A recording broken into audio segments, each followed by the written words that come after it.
Big பாஸோட இன்றைய நாளுக்கான 2வது ப்ரோமோ. இந்த 2வது ப்ரோமோ முதல் ப்ரோமோவோட கன்டின்யூ தான். அதாவது பிக் பாஸ்ல ஒரு பால் டாஸ்க் குடுத்துருக்காங்க இல்லையா?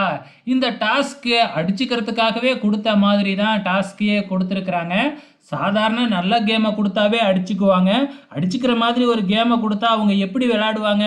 சும்மா விளையாடுறத விட்டுப்புட்டு பார்த்தீங்கன்னா, பயங்கரமா சண்டை போட்டுக்கிட்டு இருக்கிறாங்க. அதுலயும் குறிப்பா பார்த்தீங்கன்னா, விஜே, பார்வதி, கம்ருதீன் இவங்க 2 பேரும் சண்டை போட்டுக்கிட்டாங்கன்னா எப்படி இருக்கும் பாருங்களேன்.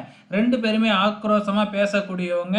ஸோ நம்ம சபரி நடுப்புற புகுந்து பஞ்சாயத்து பண்றேன் அப்படிங்கிற பேர்ல எல்லாத்தையும் தூண்டி விட்டுக்கிட்டு இருக்கிறாப்புல. இதுல கம்ருதீன் பார்வதியோட டப்பாவை எட்டி உதைக்கிறதும், அதுக்கப்புறம் சபரி தூக்கி போடுறதும், இப்ப பயங்கரமா சண்டை போய் நம்ம பார்வதி கம்ருதீன் பத்தி ஏதேதோ பேச ஆரம்பிக்கிறாங்க. ஸோ கேம பார்த்தீங்கன்னா கொண்டு போவாங்களா? கொண்டு போக இந்த டிக்கெட் டு ஃபினாலே டாஸ்க்கை எப்படி தான் கொண்டு போய் முடிக்க போறாங்கன்னு தான் தெரியவே இல்ல. டாஸ்க்கை ப்ளே பண்ண சொன்னா ப்ளே பண்ணாம இருக்கிற சட்டி புட்டியெல்லாம் தூக்கி போட்டு உடைச்சிக்கிட்டு இருக்கிறாங்க. பிக் பாஸ் வீட்டையே அந்தரகோலம் பண்ணிடுவாங்களாட்டுக்கு அப்படி போய்கிட்டு இருக்கு இந்த டிக்கெட் டு ஃபினாலே டாஸ்க்கு. பொறுத்திருந்து பார்க்கலாம்.